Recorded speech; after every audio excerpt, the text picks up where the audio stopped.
Hello दोस्तों, नमस्कार। मेरा नाम है राशिद अली और मेरे चैनल का नाम है CS स्टडी BC। जो छात्र मेरे चैनल से जुड़े हुए चैनल को जुड़े रहे और जो न्यू छात्र है वे चैनल को सब्सक्राइब कर लीजिए। और मैं आपकी तैयारी करा रहा हूँ भाई वाणिज्य वर्ग की B.Ed एंट्रेंस एग्ज़ाम 2022 का जो 6 जुलाई का पेपर होने वाला था वो तो हो गया पोस्टपोन्ड, जो अब 18 तारीख को चला गया, यानी कि 18 जुलाई को पेपर होएगा। ठीक है भाई। और जैसे भी इसके बारे में निर्देश आएंगे कि आपको क्या क्या ले जाना, एक दिन पहले आपको वीडियो बना करके डाल दी जाएगी। ठीक है। फ़िलहाल आपके लिए कुछ थोड़ा सा समय मिल गया आपको तैयारी करने के लिए सॉरी, जो आपकी तैयारी नहीं हुई थी उसके लिए और थोड़ा सा बेहतर समय मिल गया तैयारी के लिए। ठीक है। तैयारी तो कभी पूरी नहीं होती, पर यह है कि भाई आपको जो भी समय मिला है इसको वेस्ट ना करें। ठीक है भाई। आप इधर उधर ना घूमें या कॉपी किताब ठानी बंद कर दी हो, तो ऐसा मत करे। कोई भी छात्र जो भी तैयारी कर रहा हो वो तैयारी करता रहे। ठीक है भाई। तो इसमें पहला क्वेश्चन है आपका, दोहरा लेखा प्रणाली को किसने प्रकाशित किया या कौन इसके जन्मदाता है। तो इसमें नाम आ जाएगा ल्यूकस पेसियोली। ठीक है। दोहरा लेखा प्रणाली के जो जन्मदाता है लूकस पेसियोली है। ठीक है भाई।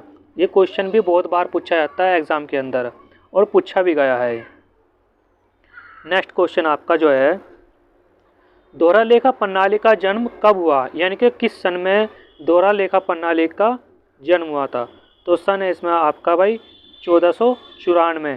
ठीक है भाई। क्वेश्चन आपका C ऑप्शन राइट हो जाएगा। दोहरा लेखा प्रणाली का जो जन्म यानी कि सन है वो 1494 है। क्वेश्चन नंबर 3, दोहरा लेखा प्रणाली का आविष्कार किस देश में हुआ। तो दोहरा लेखा प्रणाली का जो आविष्कार है वो इटली में हुआ था भाई। कहाँ हुआ था? इटली में हुआ था। ठीक है भाई। क्वेश्चन नंबर 4, लेखांकन पुस्त पालन की तुलना में क्या है भाई? वो है व्यापक। इसमें आपका आंसर हो जाएगा A। ठीक है भाई। क्वेश्चन नंबर 5, पुस्त पालन का कार्य करने वाले को डैश डैश कहते हैं। तो पुस्त पालन करने वाले व्यक्ति को क्या कहते हैं भाई? पुस्त पालन कहते हैं। पुस्त पालन का कार्य करने वाले को पुस्त पालन बोलते हैं। क्वेश्चन नंबर 6, निम्नलिखित में से कौन सा कार्य पुस्त पालन के क्षेत्र में नहीं आता, यानी कि इनमें कौन सा ऐसा वो है जो इसके क्षेत्र में नहीं आता। देखो आपको मैं बता दूं, ये क्वेश्चन आपका मेन एग्ज़ाम में भी पूछा गया है। इसमें पहला ऑप्शन है जनरल प्रविष्टियाँ करना, दूसरा ऑप्शन है प्रविष्टियों की खतौनी करना, तीसरा ऑप्शन है खातों का शेष निकालना। आपको इसमें बता दूं ऑप्शन इसमें D आ जाएगा, तलपट बनाना, जो पुस्त पालन के क्षेत्र में नहीं आता। ठीक भाई। पुस्त पालन के क्षेत्र में कौन कौन से आते हैं भाई? जनरल प्रविष्टियाँ करना, प्रविष्टियों की खतौनी करना और खातों का शेष निकालना। जो तलपट बनाना है वो पुस्त पालन का काम नहीं है। ठीक है। तो इसमें आपका आंसर हो जाएगा D। क्वेश्चन नंबर 7, पुस्त पालन है। तो पुस्त पालन क्या है भाई? विज्ञान है, कला है, कला एवं विज्ञान दोनों है। तो इसका आंसर हो जाएगा आपका C, कला एवं विज्ञान दोनों है पुस्त पालन।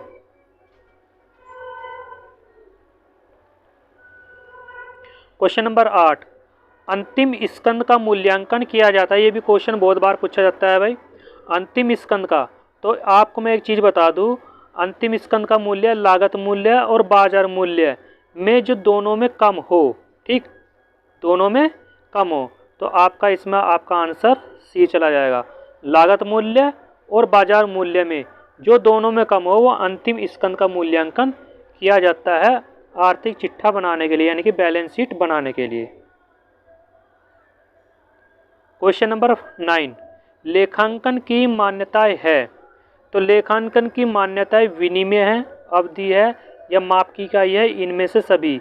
तो इनमें से आपका आंसर D हो जाएगा, इनमें से सभी। क्वेश्चन नंबर 10, दोहरा लेखा प्रणाली के जनक लूकास पेसियोली निवासी थे, यानी कि किस देश से थे? फ्रांस से थे, इटली से थे, अमेरिका से थे या ब्रिटेन से थे? तो वो थे भाई इटली से। ठीक है भाई। लूकास पेसियोली इटली के निवासी थे। क्वेश्चन नंबर 11, पूंजी खाता है। तो पूंजी खाता हमें ये बताना कि भाई पूंजी खाता किस तरह का है, व्यक्तिगत है, नाम मात्र का है, वास्तविक है, या इनमें से कोई नहीं। तो आपका हो जाएगा जो पूंजी खाता है वो व्यक्तिगत खाता होता है। ठीक है भाई। क्वेश्चन नंबर 12, क्रय खाता है। जो आपका क्रय है, जो क्रय होता है वो होता है संपत्ति से संबंधित, तो ये हो जाएगा संपत्ति खाता। ठीक है भाई। क्वेश्चन नंबर 13, निम्नलिखित में से कौन सा नाम मात्र का खाता है। ठीक है भाई, इनमें से आपको नाम मात्र का खाता बताना है।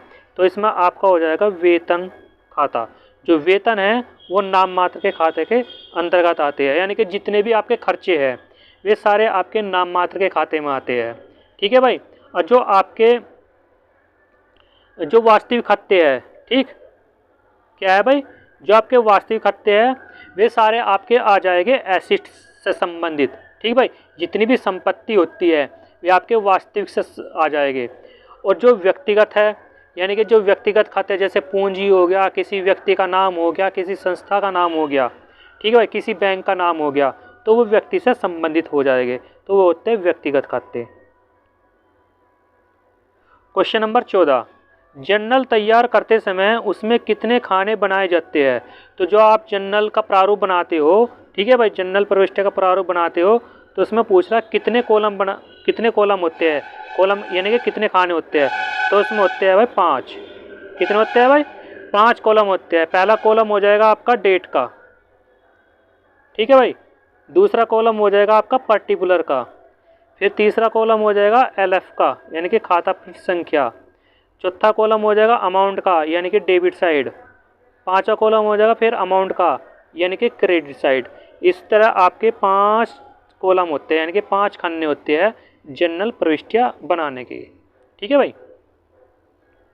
क्वेश्चन नंबर 15, वर्ष के अंतिम दिन जो बिना बिका हुआ माल शेष रह जाता है उसे क्या कहते हैं। ठीक है भाई, जो वर्ष के अंत में बिना बिका माल रह जाता है उसको बोलते हैं अंतिम रहतिया यानी कि क्लोजिंग स्टॉक। ठीक है भाई, क्लोजिंग स्टॉक बोलते हैं इसको हम। क्वेश्चन नंबर 16, रोकड़ खाता है। तो आपको इसमें बताना जो रोकड़ खाता है वो किस तरह का है, वास्तविक खाता है, व्यक्तिगत खाता है, अवास्तविक खाता है, या कोई नहीं। तो जो आपका रोकड़ है वो इसमें हो जाएगा आपका वास्तविक खाता। ठीक है भाई।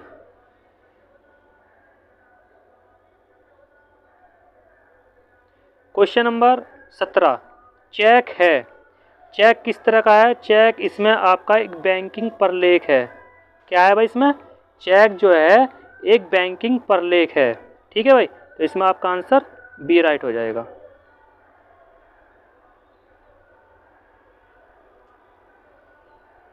क्वेश्चन नंबर 18, रोकड़ पुस्तक में शामिल होता है। तो रोकड़ पुस्तक जो आपको कैश अकाउंट बनाते हैं भाई, क्या वो पूछ रहा भाई, जो आपका कैश अकाउंट बनाते हैं उसमें क्या होता है, उसमें सभी प्राप्ति और भुगतान होते हैं। ठीक है भाई, यानी कि रोकड़ पुस्तक में सारे नगद और सारे नगद भुगतान यानी कि सारी रिसीव और पेमेंट जितने भी नगद है वे सब इसके अंदर आते हैं, यानी कि पहला ऑप्शन इसमें राइट हो जाएगा। सभी प्राप्तियां और भुगतान रोकड़ पुस्तक में शामिल होते हैं। क्वेश्चन नंबर 19, जिस बही में समस्त खाते रखे जाते हैं उसको क्या कहते हैं। जिस पुस्तक यानी कि जिस बुक में सभी खाते रखे जाते हैं उसको बोलते हैं खाता बही। क्या बोलते हैं भाई, खाता बही यानी कि लेजर बोलते हैं। ठीक है भाई। क्वेश्चन नंबर 20, तलपट बनाने की विधि है। तो तलपट बनाने की आपकी जोड़ विधि भी है, शेष विधि भी है, जोड़ एवं शेष विधि, और भाई इसमें आपका आंसर हो जाएगा उपयुक्त सभी, यानी कि इसका आंसर आपका आ जाएगा डी। ठीक है भाई। क्वेश्चन नंबर 21, ये क्वेश्चन भाई आपका हर साल पूछा जाता है B.Ed एंट्रेंस एग्जाम में। बैंक समाधान विवरण तैयार किया जाता है। तो बैंक समाधान विवरण जो तैयार किया जाता है वो किया जाता है व्यापारी की इच्छा अनुसार, या इच्छा के जगह इस तरह शब्द आ जाएगा व्यापारी द्वारा। तो व्यापारी की इच्छा अनुसार या व्यापारी के द्वारा। ठीक है भाई। क्वेश्चन नंबर 22, विनिमय विपत्र किसके द्वारा लिखा जाता है? तो जो आपका विनिमय विपत्र है यानी कि बिल ऑफ एक्सचेंज है, वो लिखा जाता है आपके लेनदार के द्वारा। किसके द्वारा भाई? लेनदार के, यानी कि जो आपका क्रेडिटर्स होता है उसके द्वारा आपका विनिमय विपत्र लिखा जाता है। क्वेश्चन नंबर 23, अनुग्रह दिवस के रूप में कितने दिन स्वीकार किए जाते हैं? यानी कि जो आपका अनुग्रह दिवस होता है उसको आपको कितने छूट मिलती है? उसमें आपको मिलती है भाई आपका 3 दिन। कितनी मिलती है भाई? 3 दिन की छूट मिलती है इसमें आपको। क्वेश्चन नंबर 24, प्रावधान 1 है। प्रावधान 1 क्या है भाई? सामान्य संचय है, विशिष्ट संचय है, पूंजीगत संचय है या इनमें से कोई नहीं? तो आपका क्या हो जाएगा? विशिष्ट संचय हो जाएगा प्रावधान। ठीक है भाई। क्वेश्चन नंबर 25, तलपट के नीचे जो सूचनाएं दी होती है उन्हें किस नाम से हम पुकारते हैं, किस नाम से जाना जाता है? तो वो होता है भाई आपका समायोजनाएं, यानी कि एडजस्टमेंट, इंग्लिश में बोलते हैं एडजस्टमेंट। ठीक है भाई। क्वेश्चन नंबर 26, निम्नलिखित में से कौन चालू संपत्ति में शामिल नहीं है?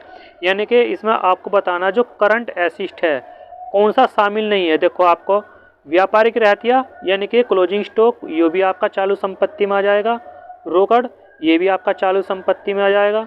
देनदार, ये भी चालू संपत्ति में आ जाएगा। पर जो गुडविल है ये आपका चालू संपत्ति में नहीं आएगा। तो इसलिए इसका आंसर आपका क्या हो जाएगा?